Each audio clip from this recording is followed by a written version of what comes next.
Hmm.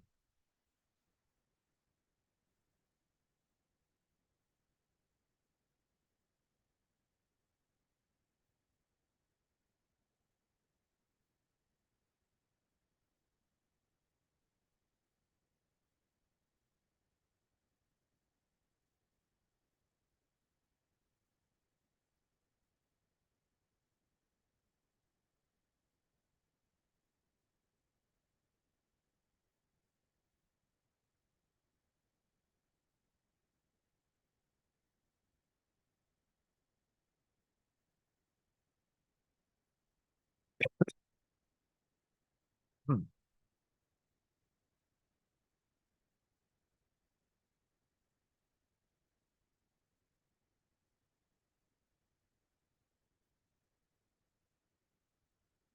Alhamdulillah wa kafa wa salamun ala ibadihi allazina istafa amma ba'd fa'auzu billahi minash shaitanir rajim bismillahir rahmanir rahim والذين إذا أنفقوا لم يسرفوا ولم يقتروا وكان بين ذلك قواما سبحان ربك رب العزة عما يصفون وسلام على المرسلين والحمد لله رب العالمين اللهم صل على سيدنا محمد وعلى آل سيدنا محمد وبارك وسلم.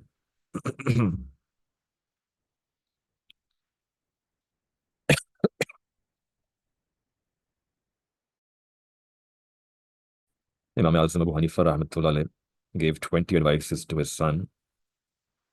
The seventh advice that he gave to his son was that manage well what is in your possession so that you don't depend on other people, you remain independent of other people.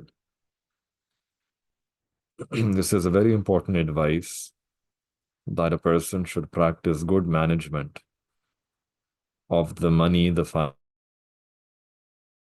finances, the wealth that they have in their hand, so that they become independent of other people. That whatever Allah Ta'ala has granted you and is in your hand, the wealth that you have, you manage it well. You manage it well, use good management, so that you don't even have to look towards other people. So, for example, if your salary is X dollars, make your expenses such that you can easily manage within it. It doesn't matter if you don't get fine bread. You can eat your bread with honor while sitting at home. If you don't get chicken all the time, then fine, vegetables are also okay. Yani, eat whatever is within your means, live within your means, but don't look towards anyone else. So, sound management or good management, it has two parts. First part is that a person tries to work hard for a halal rizq. We trying to increase what is in our hand, and for that a person needs to do kasbe halal. And Allah subhanahu wa ta'ala loves such people who work hard for a halal provision, to earn halal, to earn rizq halal. So working hard for earning rizq halal, this is something which is very liked by Allah subhanahu wa ta'ala.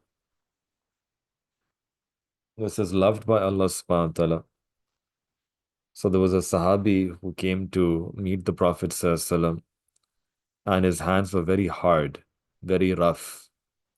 And the Prophet ﷺ asked him that, why are your hands so hard? And he said that, O beloved of Allah, I'm a laborer and I break stones. And due to using those tools all day, there is this roughness, hardness that I have on my hands. So the Prophet ﷺ said that Al-Kasibu Habibullah, that the earner is also the beloved of Allah Ta'ala. Those who earn a living by working with their hands, they work hard for halal rizq. They're also the beloved of Allah Ta'ala, they're the friends of Allah Ta'ala. So, first point to remember is that the deen of Islam has not linked being a beloved of Allah Ta'ala only with the musalla, with the prayer mat, with the masjid, but it has also linked this with rizq, that those who work hard, they're also the friends of Allah. So we should make this our intention. Practically, the practical lesson is that we should make our intention that if a person goes to work, they go to office, we should make this intention that I want to earn halal rizq and be counted among the friends of Allah Ta'ala. We don't even view this to be an ibadat. So we should make such intentions. What Allah subhanahu wa ta'ala does not like is that a person remains idle, that a person has no work, or those people who just try to dodge work, they're not doing anything. People are young, they're healthy, but they don't have the habit of working hard. They're just lying around all the time, busy in futile activities, not striving for halal rizq. This is not a good habit. For the men, it's a farz. It's a farziyat that they're supposed to strive for halal rizq, even if it means that they have to endure some hardship for it. So it's mentioned that there was a scholar of hadith, a muhaddis, and once he was carrying a basket of vegetables on his head. So one of his students came, met him, and said that, "Oh, teacher, you're carrying this basket of vegetables on your head. Give it to us. We'll carry it for you. We'll deliver it to you." And he said that, "No, let me carry this myself." And then the student insisted that, "Oh, teacher, this does not suit you. You are such a big muhaddis, and you're going along with these vegetables on your head." So he replied that whoever endures humiliation while earning rizq halal, Allah subhanahu wa ta'ala will grant him Jannat in exchange for this. Whoever endures humiliation while earning rizq halal, Allah ta'ala will give them Jannat. So I'm carrying this on my head so that Allah ta'ala gives me Jannat in exchange for this. So especially the younger generation, we need to remember this teaching, that those who work hard, they work hard, they become the friends of Allah subhanahu wa ta'ala. We should be happy with working hard. We should work with passion, work with seriousness, be able to sweat, take on that hardship. We should not be afraid. We should not be scared of it. We have to take that step forward, and, and then we seek out that rizq. Allah Ta'ala will give that rizq to us.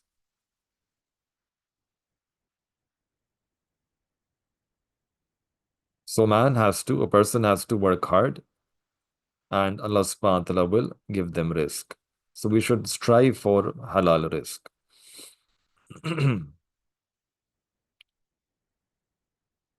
A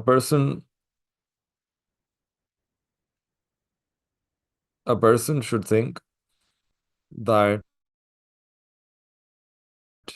Allah, I'm striving hard. Allah, you put barakah in my effort. Complaining that I'm not getting this, I don't have that, this is not a good habit. Not every person can live in a palace. Not every person can roam in these luxury cars. So we have to learn to be pleased with the way Allah Ta'ala has distributed a rizq as well. One elder used to say that, "Oh, my friend, if you get vegetables to eat, don't look at the fact that I got vegetables.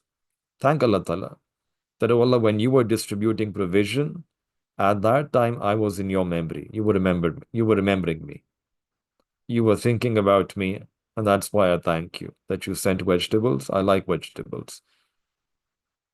So Imam Azam Abu Hanifa rahmatullah alayh, he gave this advice that good management of what is in your hand. We need to manage well of what we have so that we don't need to depend on others. And the second aspect of sound management is our expenses. One is the income, the other is expenses. So we should make our expenses such that we can live within our means. Spending money too much, extravagance, squandering money, being obsessed with shopping, these are not good habits. We should buy things out of necessity, but not buy things for show. And in this matter, there is an ayat in the Quran where Allah Ta'ala mentions about the Ibadur Rahman, the servants of the All-Merciful One. These are very special people, special in the sight of Allah because they receive the special mercy of Allah. And they receive this mercy of Allah subhanahu wa ta'ala immediately. Allah Ta'ala takes special care of them, sends a special mercy upon them, and these are special in the sight of Allah.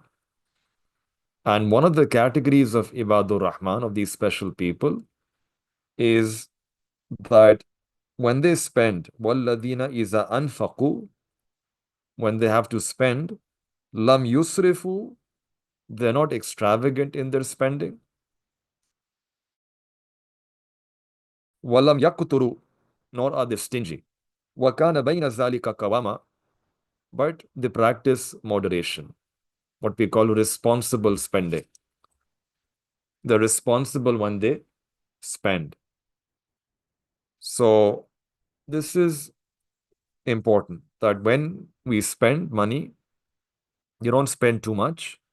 They're not cheap either. They're right in between. So let's say there's a person, they go for shopping, and they say that we make good money as well. So I'm going to buy everything.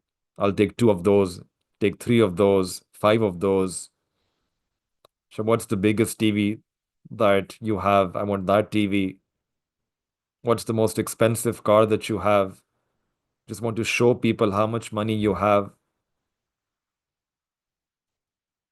So you're spending too much. Allah Ta'ala says that the people who spend, but they're responsible when they're spending. And they're not cheap either. You don't go to the store with your wife and you're looking that what's the cheapest thing. So you have to be balanced. We shouldn't do that. Don't be cheap. We should not be cheap either. There has to be a balance. And today, a lot of people talk about management crisis, economic crisis, the fall of the Western economy, American economy, European economy. And all of this is coming from where? It's coming from bad management. People spending money irresponsibly. And then institutions spending money irresponsibly. And then governments spending money irresponsibly. And saying that we can just put everything on credit card. Put this on the credit card, put that on the credit card. People get approval for homes, mortgages for homes. So far more, we cannot afford, but they say we got an approval. So we'll go for it. You get your credit check, you can lease a car. It's more expensive than you can afford, but I'll just make the minimum payments. I'm okay. And then what happens is that people built upon this debt. They're spending outside of their means. Quran is teaching us that don't spend outside of your means. Don't spend money that's not in your pocket. Don't take loans. Don't be addicted to your credit card. Spend within your means. Be responsible spenders. Spend within your budget. Unfortunately, we see that the only time the Muslim we get careful about spending is when we have to give sadaqah. Allahu Akbar Kabira. That's the only time. People have boxes going around in the masjid, collecting sadaqah for the masjid. And at that time, a person starts thinking, I have to pay electricity bill, gas bill, utilities, school. The whole budget for the family comes up in front of you. So this is what the teaching of our deen is, that don't be like this. We have to be responsible spenders. We can't be cheap and we can't overspend either. So Alhamdulillah, a lot of us, Allah Ta'ala has given us financially, we're doing well. We should thank Allah Ta'ala for that. But just because I can afford it doesn't mean that you should spend that money. Just because I can afford something doesn't mean that I need to buy it. Our money has other uses as well. If it's something which is a necessity, then buy it. We can buy things out of necessity. But if it's just for showing off, not even have any function utility for us, our money has other uses. We can help other families with that money. We have many, sometimes people you have families back home that are not doing so well. We can spend money there. We can give charity in the path of Allah.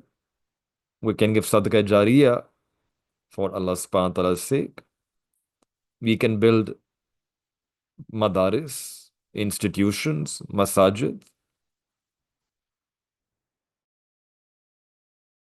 We can help other people come out of debt. So our money can do a lot of good things.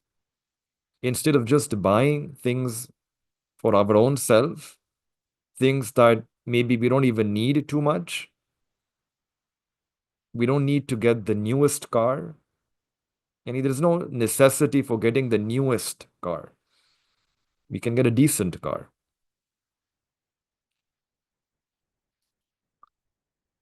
We don't need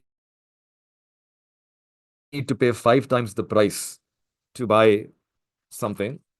We can, or to buy a particular shirt because it has a logo on it. It has a brand. This is another thing, that there's all made in the same factory. They're messing with us, putting these different brands. One has to be careful. One should not be deceived by these things. Avoid over consumerism, materialism. Be reasonable. And this is also something that we need to teach our children as well, for those who have kids. We should not just give kids money.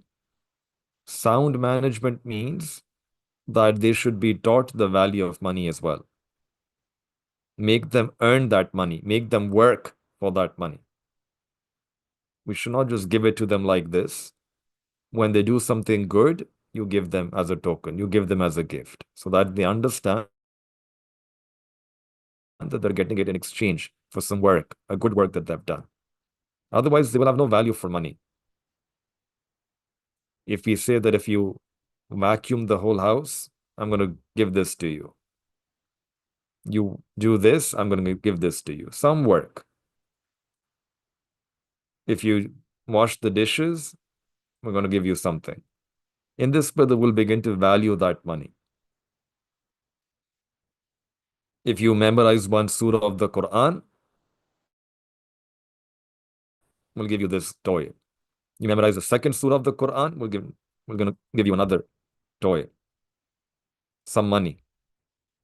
So it has to be attached to some good deed, good work that they're doing, so that they understand the value of money.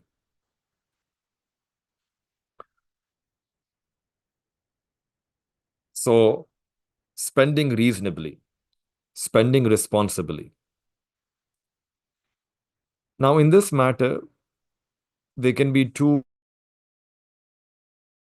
types of people.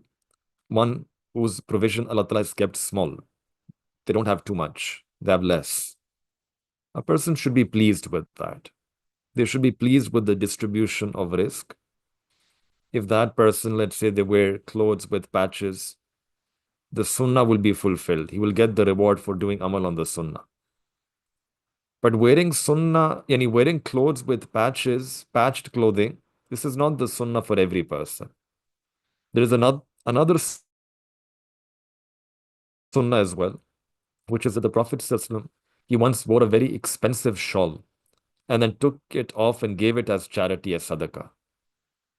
So this is also sunnah, that if Allah Ta'ala has made us financially well off, given us enough wealth, then a person can wear good, expensive clothes and then take them off and give them as charity, sadaqah, to the poor. For the wealthy, this will become the sunnah. For the poor, the patched clothing will be their sunnah. There are two sunnahs of the Prophet ﷺ. Every person should act upon the sunnah according to their status. And this is the rahmat.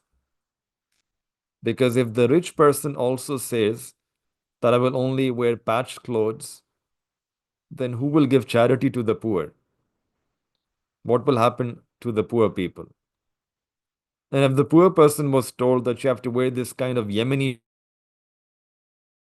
shawl, he would say that should I eat food or should I get such expensive shawls? I can't do that. It becomes difficult for the poor to act on the sunnah. It becomes difficult for the rich to act on the sunnah. So Nabi alayhi salatu wasalam gave us two sunnahs, so that every person can act upon the sunnah according to their status.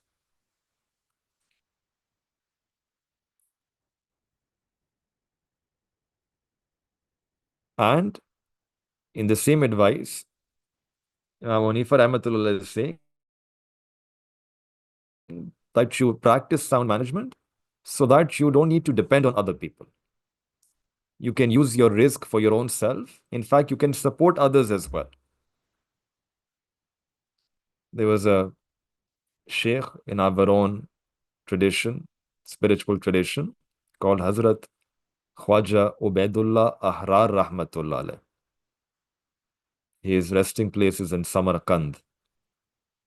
And we were in the US at that time, we were doing some research about his writings. And it was written that he was the owner of the whole city. He was a wali of Allah Ta'ala. And subhanallah, Allah Ta'ala had made him very well off financially as well. The markets of the entire city were his personal property. He had an abundance of wealth and money. He had so much wealth that when his tent was pitched, the pegs that they use, which are normally of iron, for him, the pegs that they use were golden rods. And his animals were tied with golden rods. Tents were pitched with golden rods. So one can just imagine how much money they would have, that the rods are made out of gold.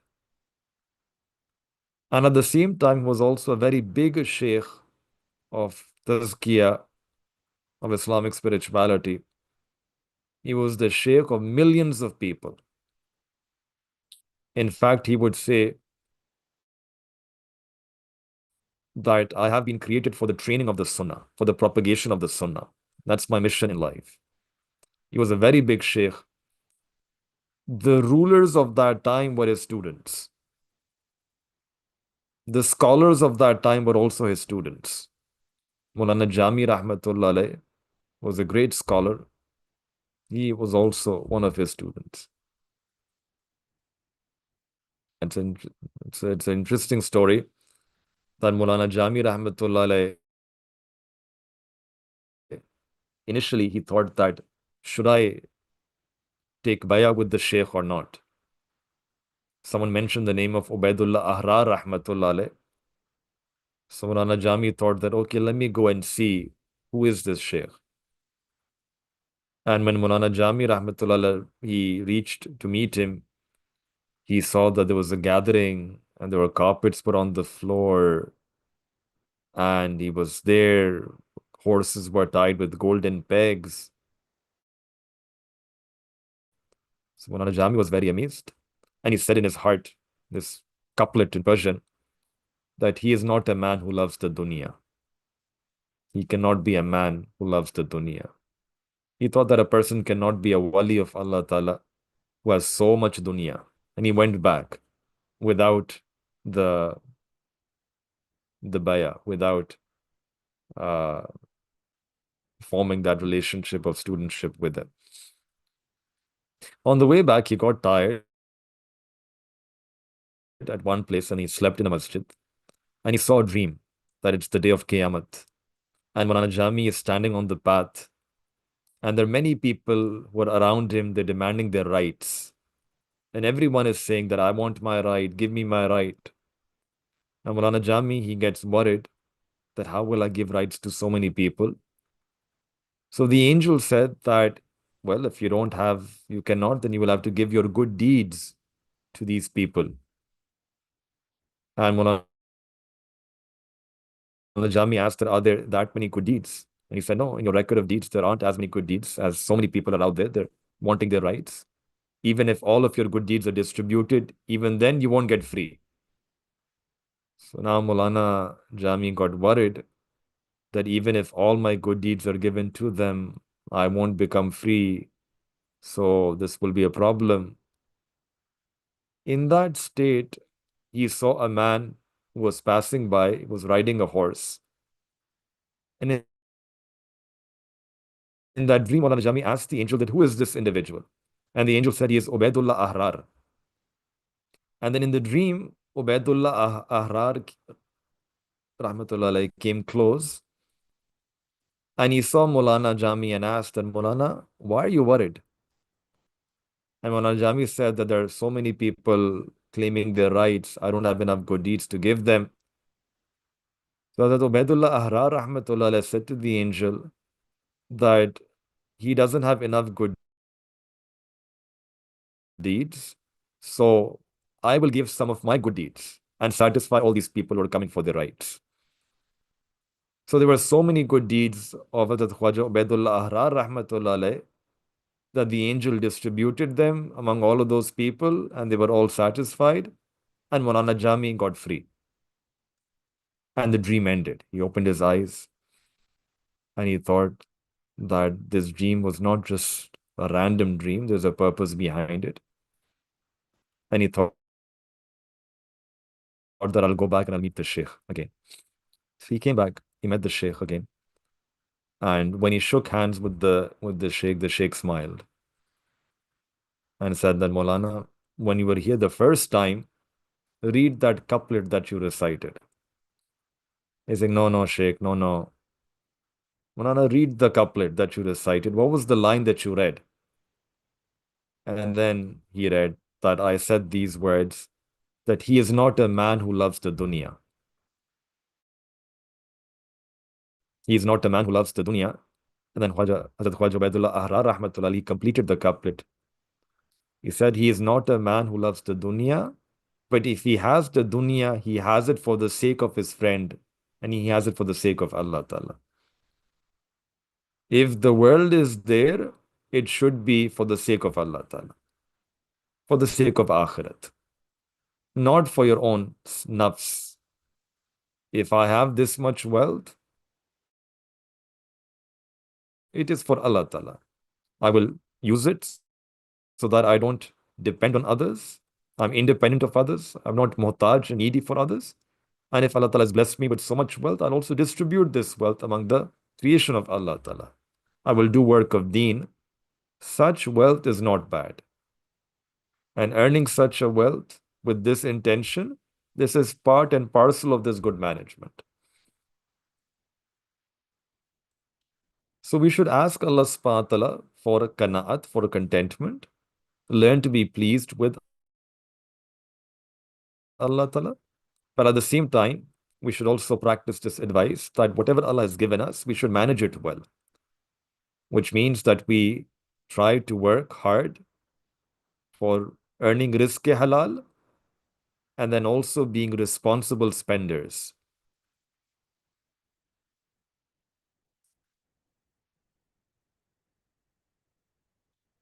avoiding hirs.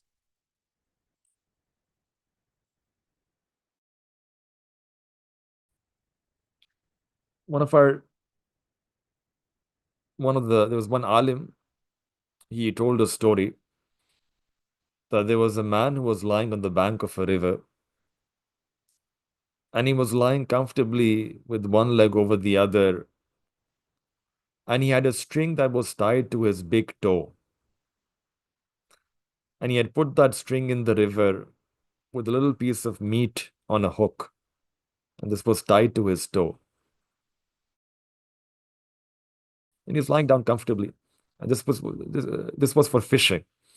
And as soon as a fish would catch the meat, the string will pull, he would quickly take it out. So he's lying comfortably, and then there's another person who comes up, right, educated, modern, progressive man, and he says, "What are you doing?" And he said, "I'm catching a fish." How many do you catch? He said, one every day. Acha, what do you do with the fish? I eat it. Acha, can't you catch more? He said, I can. So he said, why don't you catch more? You can catch 8, 10, 15, 20. So he said that, what will I do? I only eat one. He said, no, no, no. You can eat one and you can sell the rest. So he asked, okay, if I sell the rest, then what will I do by selling? You can collect money. Acha, then what will happen? He said that when you have enough money, you can buy a boat, a small boat, and you can go a bit further in the river. Acha, then what will happen? Then you can catch even more fishes. Acha, if I'll catch more fishes, then what will happen? When you catch more fishes, you will sell more. And you sell more, then more money will come.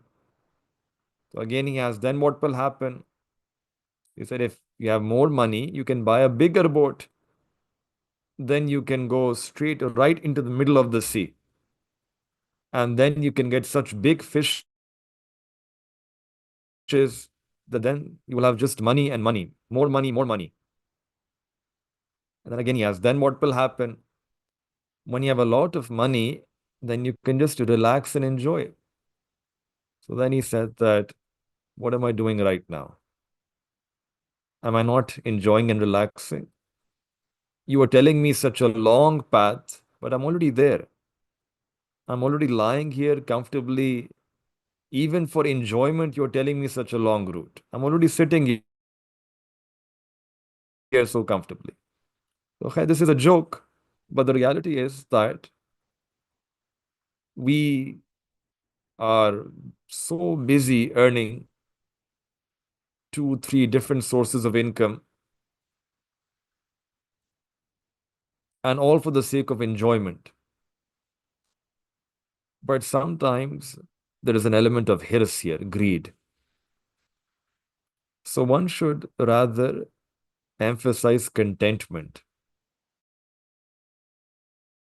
That, yeah, Allah, what you have given, Allah give that with barakah. Allah, what you have given, Allah give that with barakah. Grant me kana'at. Grant me contentment. We did this yesterday as well, that the Prophet ﷺ said that the true richness is richness of the soul. To be content with what Allah has given you, and a person will be the richest person.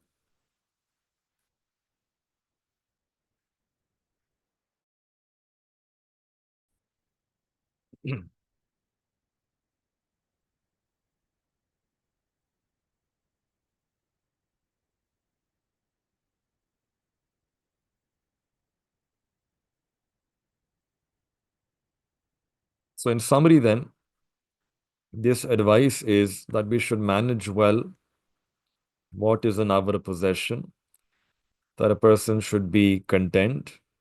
Islam teaches us to be responsible, to be dignified, and to rely only upon Allah Ta'ala, not on people. The wealth that we have, this is a trust that Allah Ta'ala has given us. Allah Ta'ala will ask us about our wealth. And we should use this wealth in balance. وَكُلُوا وَاشْرَبُوا وَلَا تُسْرِفُوا. Eat and drink, but do not be excessive. Don't be excessive. Don't be extravagant. Because when a person is extravagant, it leads to need.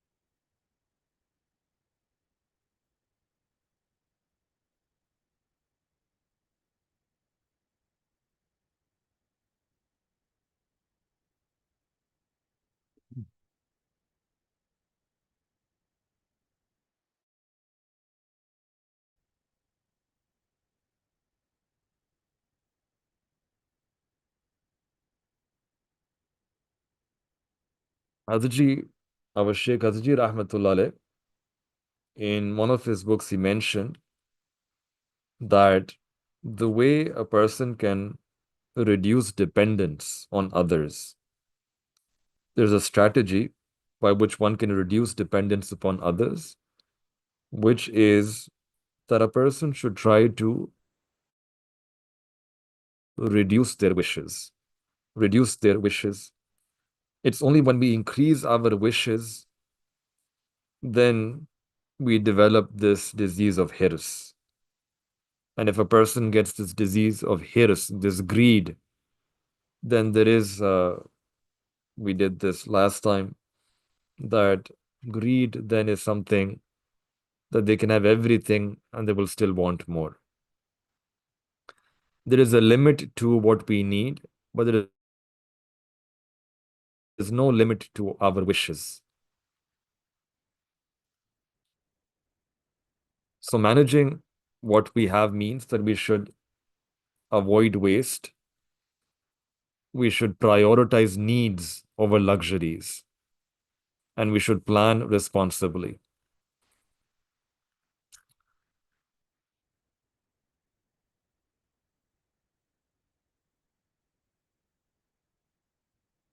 So some of the practical ways we can live this advice is that number one, we should recognize that whatever we have, that is sufficient from Allah Ta'ala. We should reflect daily on the blessings that we have. We have been given so much. We should daily spend a few minutes every day reflecting, reviewing the blessings that we have. And we should avoid this comparison culture. Comparison, it breeds dissatisfaction. It leads to hirs. The Prophet ﷺ advised us that in terms of dunya, do not look at those who are better than you, because then you will be constantly be complaining. You will be in that state of ingratitude, and that is something we are supposed to avoid. Rather, in terms of dunya, we should look at those people who have less than us, who have been given less than us. There was a person who went to the Jummah and someone stole his shoes. And he was complaining that, Ya Allah, I was coming to pray Salah and someone stole my shoes. And then as he is exiting, he sees there's a person who doesn't even have, he's amputated, doesn't even have feet, no legs. He's dragging himself on the ground. And immediately it struck him that, Ya Allah, I'm so grateful to you that you gave me legs and feet so that I can walk. So in dunya, we should look at those who are less, who have less than us, so that we develop gratitude. We should avoid comparison culture because this will otherwise lead to dissatisfaction. And the second piece of advice, practical way to live this advice, is that we should live within our means. Avoid debt. Avoid excess. Avoid extravagance. Avoid overindulgence. Because these things, they end up destroying the dignity of a person. When we go beyond our means, then it means that we are sacrificing our dignity. It's endangering our dignity. And the third principle is that we should earn lawfully. No work is dishonorable. No work. All the Anbiya alayhi salatu wasalam, they did different types of work. The Prophet ﷺ would herd sheep and goats. Hazrat Dawood alayhi salatu wasalam, the stories about they would work with metal. Someone was a carpenter. No work is dishonorable. The main thing that a person should work hard and earn lawfully with dignity. And then the last advice is that we should also have a habit of giving charity regularly. Well, this is another way through which Allah can increase the barakah in our risk. There's a whole talk that we give elsewhere about 16 ways in which we can increase our risk through deen. One of them was to give sadaqah.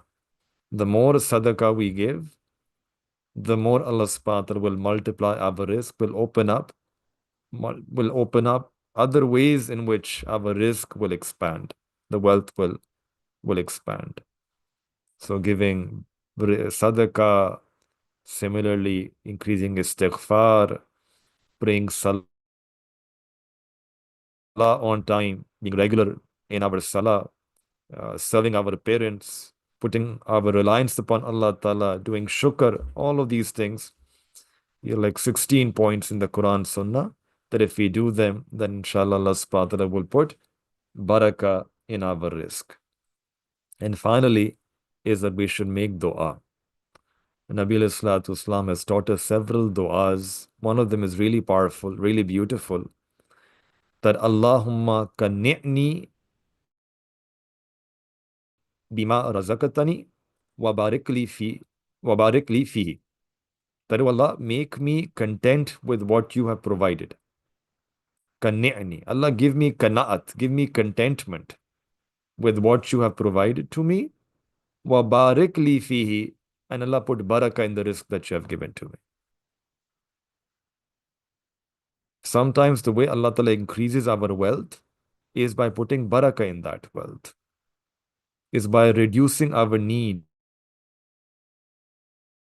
our necessities, by removing any calamities or diseases or illnesses that were supposed to come to us. In this way, Allah expands our wealth, our risk. So, if we can practice good management, then we free ourselves from chasing what we don't have. We become content. And when we attain contentment, then we can save ourselves from envy and all these other sins that creep up if a person has hirs. And when we put our reliance upon Allah subhanahu wa ta'ala, Allah is the Razi, Allah ta'ala is Ar-Razaq, then we don't need to depend upon other people.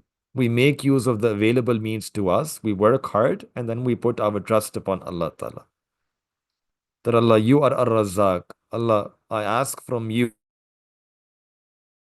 Allah, make me independent of everyone other than you. So we make dua to Allah Ta'ala that may Allah subhanahu wa ta'ala enable us to act upon this advice. May Allah Ta'ala grant contentment to us in our hearts. May Allah Ta'ala give us a barakah in the risk that He has provided to us. And may Allah subhanahu wa ta'ala make all of us people of shukr and people who are responsible in their earning, in their spending. May Allah Ta'ala save us from any type of dependency on others. May Allah Ta'ala make us such that we are independent of everyone other than Him. May Allah Ta'ala make us rich and give us this richness of the soul, richness of the heart that comes through reliance upon Him and Him alone. May Allah Ta'ala accept these du'as from all of us tonight. Wa akhiru da'wana alhamdulillahi rabbil alamin.